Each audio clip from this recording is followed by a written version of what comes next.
Welcome to Second Take, the show that focuses on the issues behind the news. The attack on diesel vehicles and the Volkswagen emissions debacle are putting a favourable new spotlight on the zero-emission value of fuel cell electric vehicles that use considerable volumes of platinum. Martin Creamer tells us more. Hi Martin. Hi Sashnee. Can you give us a brief background on the VW debacle? Yeah, the VW debacle has been a huge thing on the automotive scene in the world. It broke in the United States when they checked on the actual emission levels that were coming out of the Volkswagen range. And it's not just Volkswagen, it's also Audi and it's also Porsche. So it's a very big picture that we're looking at. And the big deception that was created was that there were fewer emissions going into the system. But in actual fact, that wasn't true. So the software that was used by the company, the accusation is that they deliberately sought to mislead, so that you would imagine that the air was being kept clean. But in actual fact, all you were seeing was a reading, only when you consulted the reading. Otherwise, that emission level wasn't really real. So it's become a scandal because of the seeming deliberate deception to confuse people about what actual nasties were going into the atmosphere above these big cities. And global car manufacturers are pushing for hydrogen fuel cell cars. Can you tell us who some of these manufacturers are and what effect this will have on platinum demand? The Japanese particularly are enthusiastic, but I must say the Korean car manufacturers seem to be taking the lead. Hyundai seems to be taking the lead on this. It's not only got a lot of hydrogen stations in the UK that will be even more by the end of the year, but that it's also looking to developing 1,000 cars that are fuel cell driven. Now, this fuel cell driven is also the ambition of Hyundai, not only Hyundai, but Toyota and also Honda. So other car companies are wanting to go into fuel cells. That's been an ambition for a long time. And why are South Africans interested in it? Because of the platinum side of it. Now, a part of this debacle with Volkswagen is the use of catalytic converters. There you also use platinum, and particularly the diesel catalytic converters are platinum orientated. The petrol ones are more palladium orientated. So the scandal is around the diesel ones. And you can see throughout the world now, people are saying, get rid of diesel. A lot of the mayors of big cities are saying, we don't want diesel here.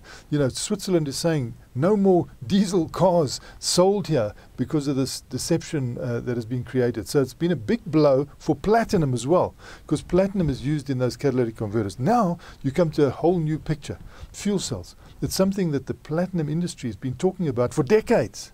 We used to go to Anglo-American Platinum couple of decades ago, and Barry Davison was the CEO, and he would say to us, in 5 years' time we'll have cars driving around on fuel cells.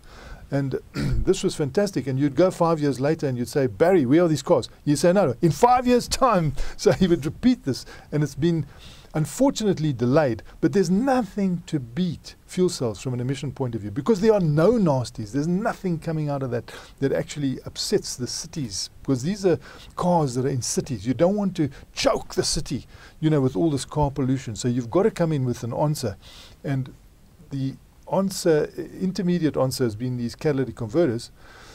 The next step is probably the electric car, battery-driven car, but the preference that I have, that I really like, is the fuel cell, because the window is wide open to actually move into that area, because there can be no deception, because there are no nasties, and that would be great for South Africa. And compared with electric engines, what are some of the other benefits of fuel cell engines? You see that electric car companies like BMW have set up plug-in points at the Melrose Arch in Johannesburg. You can go there and charge your car if you've got the special BMW electric car, which are not in huge numbers at the moment, but of course it's an incipient business. It's coming through. And, it could take you 2.5 hours to charge that car, and your range would be limited.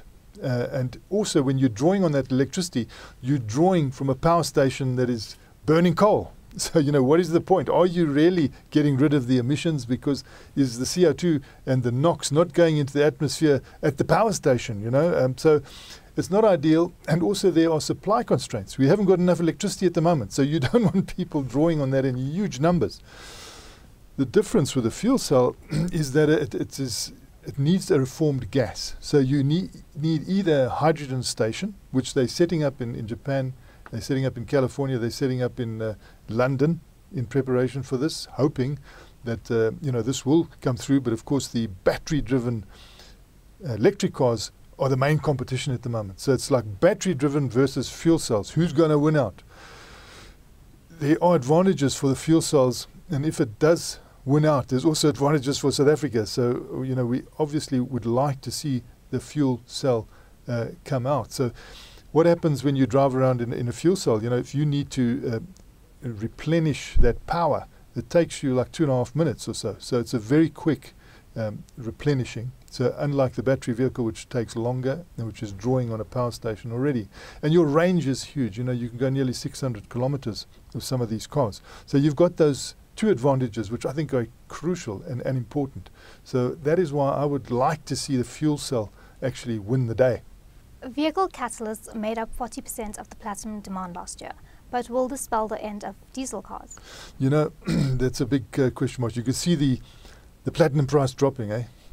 I remember that Neville Nicolau, when he was running Anglo-American Platinum, he used to say, we need a platinum price of $1,800 an ounce. Well, it's half that at the moment. So, these companies are really having to have very efficient mines, or they're having to optimize their production very carefully.